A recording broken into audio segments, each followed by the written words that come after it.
प्रिंचन और आज हम शुरू करने वाले हैं बायोलॉजी का first chapter reproduction in organism.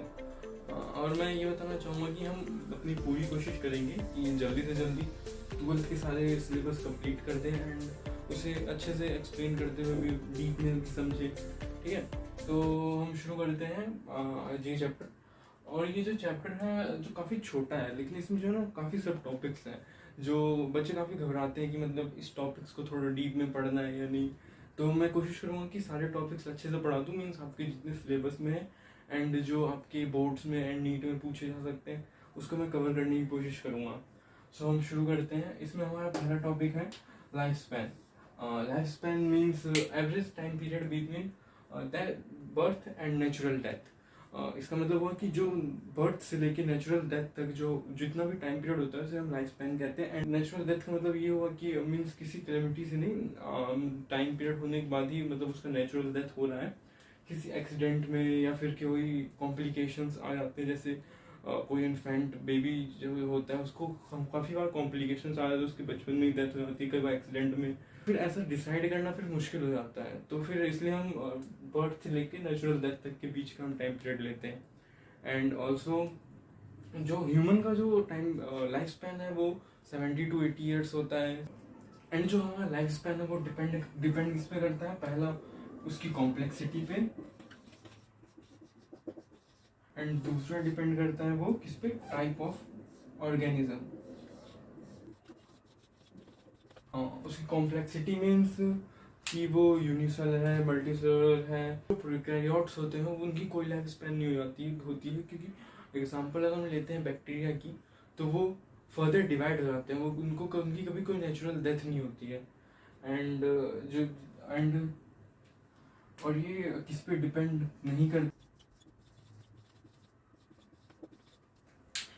और जो ये लाइफ स्पैन है वो कभी भी साइज डिपेंडेंट नहीं होता है। जैसे कि हम एग्जांपल ले लें, जो टोरटॉइज होता है वो उसकी लाइफ स्पैन 100 to 150 ईयर्स के बीच में होती है। हमारा बनियान ट्री हो गया, उसका 200 to 250 ईयर्स हो गया। एंड मैं इसे एग्जांपल समझाता हूँ। हम एग्जांपल लेते हैं क्रो एंड पैरट का। इनकी साइज जो है सेम है, बट इनके लाइफ स्पैन में काफ़ी बड़ा डिफरेंस है। जो हमारा पैरट है उसका लाइफ स्पैन 140 ईयर्स है, बट वहीं पे क्रो की लाइफ स्पैन सिर्फ 15 ईयर्स है। सो आप देख सकते हैं कि दोनों की साइज में ज़्यादा डिफरेंस नहीं है, बट लाइफ स्पैन में काफ़ी बड़ा डिफरेंस आता है। एंड मैं बताना चाहूँगा कि जो यूनिसेलुलर ऑर्गेनिजम्स होते हैं उसकी कोई लाइफ स्पैन नहीं होती है। जैसे कि मैं बताता हूँ आपको अभी।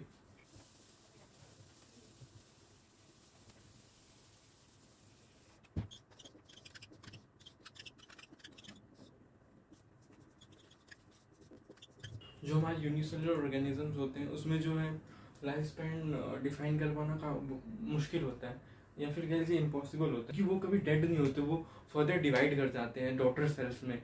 जैसे कि तो life span is not possible to define. And ये डिवाइड तब करते हैं जब इन्हें न्यूट्रिएंट्स मिलते हैं, फूड मिलते हैं, ये फूड को लेते हैं एंड डॉटर सेल्स में डिवाइड कर जाते हैं। इसकी जो डिवीजन टाइम होती है वो न्यूट्रिएंट डिपेंडेंट होती है, क्योंकि अगर इन्हें न्यूट्रिएंट की सप्लाई मिलते रहे तो ये जो है डिवाइड करते जाएंगे काफ़ी ज़्यादा। And no natural death.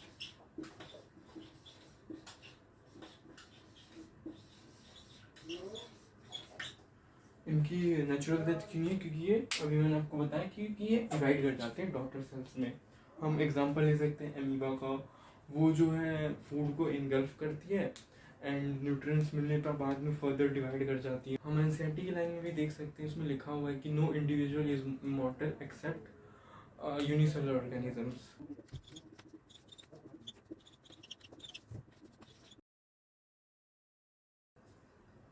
Our next topic is reproduction. It is a biological process to produce progeny of its individual. And इसका मतलब ये होता है कि इट इज़ अ प्रोसेस, मतलब ये एक प्रोसेस है जिससे हम जो है मतलब जिससे कोई भी इंडिविजुअल या फिर कोई स्पीसीज अपने आने वाले जनरेशन को प्रोड्यूस कर सकती है। और ये हेल्प करता है ताकि उनकी स्पीसीज की एग्जिस्टेंस बनी रहे, उनकी स्पीसीज ख़त्म ना हो जाए। एंड प्लस ये साथ में ये वेरिएशंस को भी हेल्प करता है। आप आगे जाके प्रिंसिपल ऑफ वेरिएशन चैप्टर में पढ़ेंगे, जो हमारे आगे के टॉपिक्स हैं उसमें, कि किस तरह से रिप्रोडक्शन वेरिएशंस को लाता है, जो किसी भी स्पीशीज के एग्जिस्टेंस में बहुत बड़ा रोल प्ले करती है। एंड जो रिप्रोडक्शन है वो 2 टाइप्स के हैं। फर्स्ट, असेक्सुअल रिप्रोडक्शन, जिसका मीनिंग है जिसमें सिंगल पेरेंट इन्वॉल्व होते हैं। And second is sexual reproduction, जिसमें 2 पेरेंट्स इन्वॉल्व होते हैं, male gamete and female gamete. So asexual reproduction में 2 टाइप्स पढ़ेंगे, एक तो यूनिसेलुलर ऑर्गेनिज्म एंड एक मल्टीसेलुलर ऑर्गेनिज्म। यूनिसेलुलर में हम जानते हैं क्या क्या आएंगे, एक तो आएगा आपका मोनेरा एंड दूसरा आएगा क्या, प्रोटेस्टा। मल्टीसेलुलर को भी हम फर्दर डिवाइड कर देते हैं, less complex and more complex. Less complex में आपके जैसे आ गया sponges, fungi and others, and यहाँ पे मोर कॉम्प्लेक्स में आपके आएंगे क्या, हायर ऑर्गेनिजम्स। ठीक है, तो हम इसे आगे कंटिन्यू करते हैं। पहले हम यूनिसेलुलर को पढ़ेंगे, तो हम इसका पहले पढ़ते हैं यूनिसेलुलर ऑर्गेनिजम्स। तो यूनिसेलुलर में क्या क्या आते हैं हमारे, एक आता है मोनेरा एंड दूसरा क्या आता है, प्रोटेस्टा। जो इसमें होंगे, इसमें क्या होते हैं हमारे बैक्टीरिया, और तो इसमें क्या होता है, फिजन। इसमें नॉर्मल बाइनरी फिजन होता है एंड यहाँ पे माइटोसिस इंक्लूड नहीं होता है। एग्जाम्पल क्या हो गया हमारा, बैक्टीरिया। इसमें क्या क्या होते हैं, इसमें 2 चीजें होते हैं, एक तो होता है हमारा, एक आएगा हमारा बाइनरी फिजन, एक आएगा मल्टीपल फिजन। जो बाइनरी फिजन है वो भी 3 टाइप्स के होते हैं। पहला होता है एनीप्लेन, जैसा कि एमीबा में होता है। सेकंड होता है ट्रांसवर्स, जैसा कि हम देख सकते हैं किसमें, पैरामीशियम में। एंड थर्ड होता है हमारा लॉन्गिट्यूडिनल। तो हम 3 टाइप्स लिख देते हैं।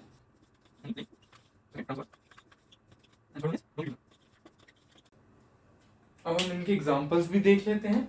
इसका एग्जांपल होता है एमीबा, इसका होता है पैरामीशियम,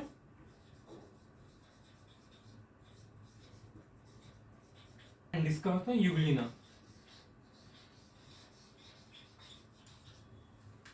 अगर हम इसमें देखेंगे, इसमें जो एमीबा होता है उसको किसी भी प्लेन में कट कर दिया जाता है। पैरामीशियम जो होता है उसको ट्रांसवर्सली कट किया जाता है, एंड जो हमारा यूग्लिना होता है उसको लॉन्गिट्यूडिनल। ये आपको एग्जांपल्स याद भी रखने होंगे। अब हम मल्टीपल पे चलते हैं। जो प्रोटेस्टा होती है उसके मल्टीपल फ्यूजन में एक एग्जांपल होता है हमारा प्लाज्मोडियम, एंड दूसरा एग्जांपल होता है एमीबा। बट एमीबा तब होता है जब अनफेवरेबल कंडीशंस होती हैं, वो अनफेवरेबल कंडीशंस को वो करता है। ये जो होता है सिर्फ अनफेवरेबल कंडीशन में।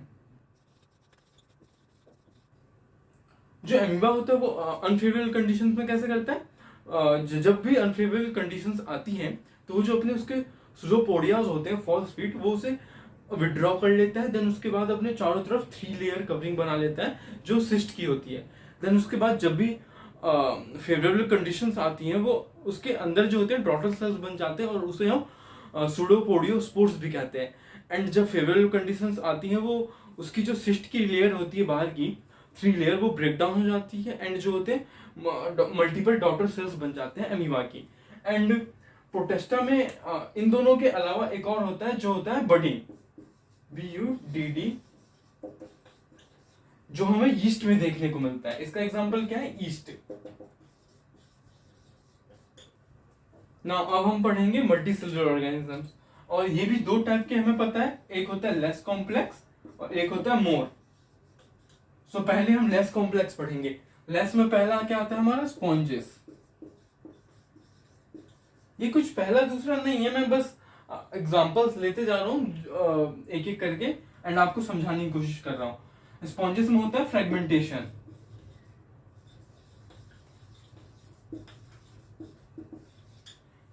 इसमें जो होता है, एक आपने इसका स्ट्रक्चर देखा ही होगा, एनिमल किंगडम में पढ़ा होगा 11th क्लास में, जो इस टाइप का होता है थोड़ा बहुत। एंड यहाँ पे इसके गैम्यूल्स होते हैं जिसे हम इंटरनल बर्ड भी कहते हैं।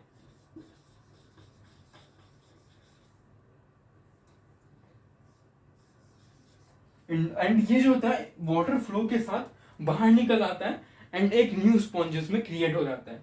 एंड हम दूसरा पढ़ेंगे एक हाइड्रा। हाइड्रा कैसे करता है, एक ही हाइड्रा मान लीजिए, इसमें जो होती है एक यहाँ पे एक्सटर्नल बर्ड बन जाती है, एंड यही एक्सटर्नल बर्ड इससे डिटैच होके एक न्यू वंस में, एक न्यू हाइड्रा में क्रिएट हो जाता है। अगला है हमारा एल्गी। इसमें जो है एक फ्रेगमेंटेशन के थ्रू होती है, एंड दूसरा होता है जूस्पोर्स।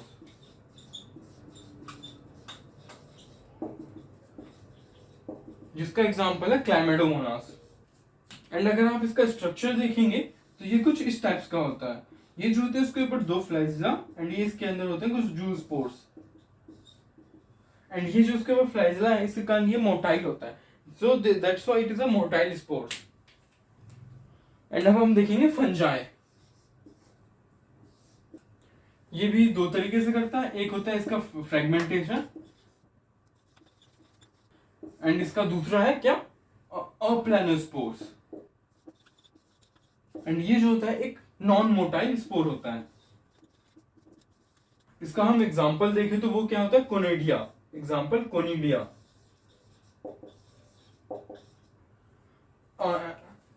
कोनिडिया जो होता है पहले सीलियम के ऊपर पाया जाता है। अगर आप इसका स्ट्रक्चर देखेंगे तो ये इस टाइप से होता है, एंड ये इसके ऊपर ये जो होते हैं इसे हम कोनिडिया कहते हैं।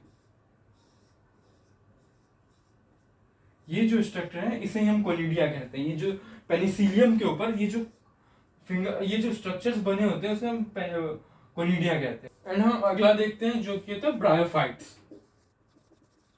ब्रायोफाइट्स में भी होता है फ्रेगमेंटेशन, एंड जो इसमें बर्डिंग होती है वो प्रोटीनीमा में होती है। ब्रायोफाइट्स इसमें एक होता है फ्रेगमेंटेशन, एंड अगला क्या होता है इसमें बर्डिंग जो होती है वो प्रोटोनीमा में होती है।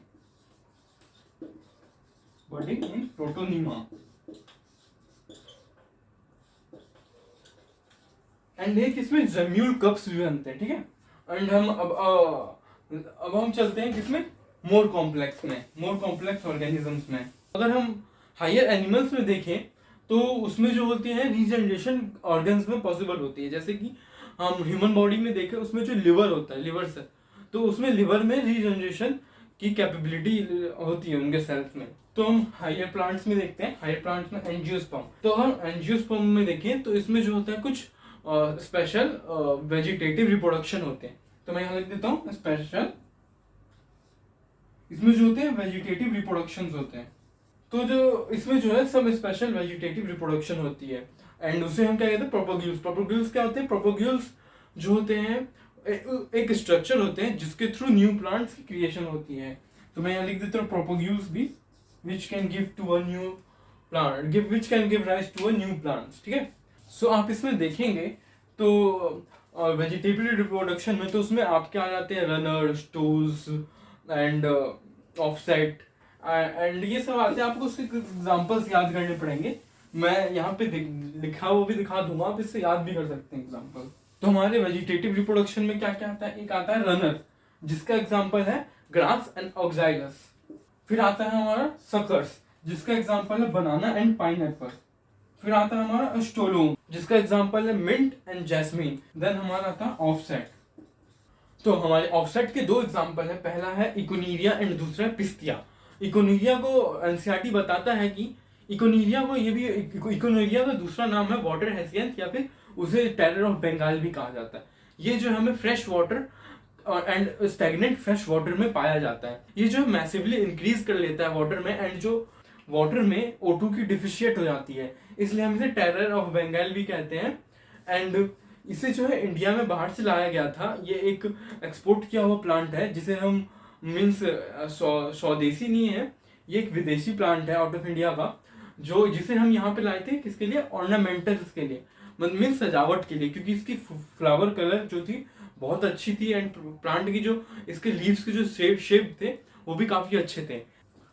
हम अदर स्ट्रक्चर्स में देखें तो हमारे क्या क्या आते हैं, ट्यूबर आता है, ट्यूबर जिसमें कि ट्यूबर का एग्जांपल है पोटैटो में जो आपने देखा होगा उसके जो आइज लाइक स्ट्रक्चर बन जाते हैं जिसे हम एक्सिलरी बर्ड भी कहते हैं, उसके थ्रू जो होता है वो वेजिटेटिव प्रोपोगेशन करता है, उसे हम वो उसके अंदर उसके द्वारा ही एक न्यू प्लांट जनरेट हो सकता है, ठीक है। तो हमारा पहला क्या आता है ट्यूबर। जिसका एग्जाम्पल हो गया पोटैटो। एंड हमारा दूसरा आता है बल्ब, जिसका एग्जाम्पल है ओनियन। एक होता है फ्लैशी रिप्रोडक्टिव बल्ब भी होता है जिसे हम बल्बिल कहते हैं, और उसका एग्जाम्पल होता है अगेव। ठीक है। एंड हमारा अगला अगला है राइजोम। राइजोम क्या होता है? राइजोम होता है एक पेरिनीलियल राइजोम क्या होता है? एक पेरिनीलियल अंडरग्राउंड स्टेम होता है जिसका जो कि हॉरिजॉन्टल होता है। एंड इसका एग्जांपल तो आपने 11th में पढ़े होंगे, जैसे कि जिंजर हो गया, टर्मरिक हो गया, शुगर केन हो गया एंड एक्सेट्रा। अगला है हमारा कॉर्न। अगला हमारा कॉर्न, ठीक है, जिसका एग्जांपल है कोलोकेशिया एंड एमोर्फोफेलस। कोलोकेशिया को हम ऑर्गन ऑफ पेरिनेशन भी कहते हैं, और अगला एग्जांपल है इसका एमोर्फोफेलस। ठीक है, एमोर्फोफेलस एंड कोलोकेशिया कॉर्न का एग्जांपल है। जो यहाँ पे हम आर्टिफिशियल वेजिटेटिव रिप्रोडक्शन भी करवाते हैं, जैसे कि आपने सुना ही होगा ग्राफ्टिंग, कटिंग, इन सब के बारे में आपने पहले ही सुना होगा। ये जो है पहले इतना इंपॉर्टेंट टॉपिक नहीं है, नीट वगैरह में नहीं आता, बट फिर भी डेफिनेशन वगैरह याद रहना चाहिए, कभी कभी पूछ लिया जाता है। इसमें हम पढ़ेंगे कटिंग। पहला होता है कटिंग। कटिंग में क्या होता है? आपने रोज के प्लांट के बारे में सुना ही होगा। अगर हम उसका एक स्टेम लेके और उसे ग्राउंड के अंदर डिग करके उसे हम बो देते हैं तो एक न्यू प्लांट में वो कन्वर्ट हो जाता है। बट इसके लिए जो है उस स्टेम में डिवाइडिंग सेल्स होना चाहिए। मींस एक साल से ऊपर हुआ वो प्लांट कहीं आप स्टेम लेके अगर एंड इंटरनोड्स के बीच में हमें भी कट करना पड़ेगा। शुगर केन में भी होता है ऐसा। ये जो एग्जांपल मैंने दिया आपको स्टेम कटिंग का दिया। एंड अगर रूट कटिंग में देखा जाए तो उसका एग्जांपल है सिट्रस। ठीक है। तो और एंड हम अगला देखेंगे लेयरिंग। अगला एग्जांपल है हमारा लेयरिंग। कटिंग में क्या क्या आता है? एक तो रोज स्टेम के लिए, एंड दूसरा क्या होता है? सिट्रस, जो कि हमें रूट में देखने को मिलता है। लेयरिंग जो होता है, आप एक इस टाइप से प्लांट होता है, ठीक है, एंड इसे जो होता है ऐसे करके यहां पे से हम निकालते हैं एंड ग्राउंड के अंदर से, एंड ये जो होता है एंड यहां से इसे कट किया जाता है एंड यहाँ पे एक न्यू प्लांट बन जाता है। एंड आपने देखा भी होगा, ऐसे देखो ट्री है एंड उसका एक ब्रांच निकला हुआ है, यहाँ पे मैन्योर टाई अप करके लगा देते हैं। देन यहाँ से यहाँ पे रूट्स निकलने लगते हैं। देन यहाँ से कट करके एक न्यू, इस पार्ट को लेके एक न्यू प्लांट जनरेट कर दिया जाता है।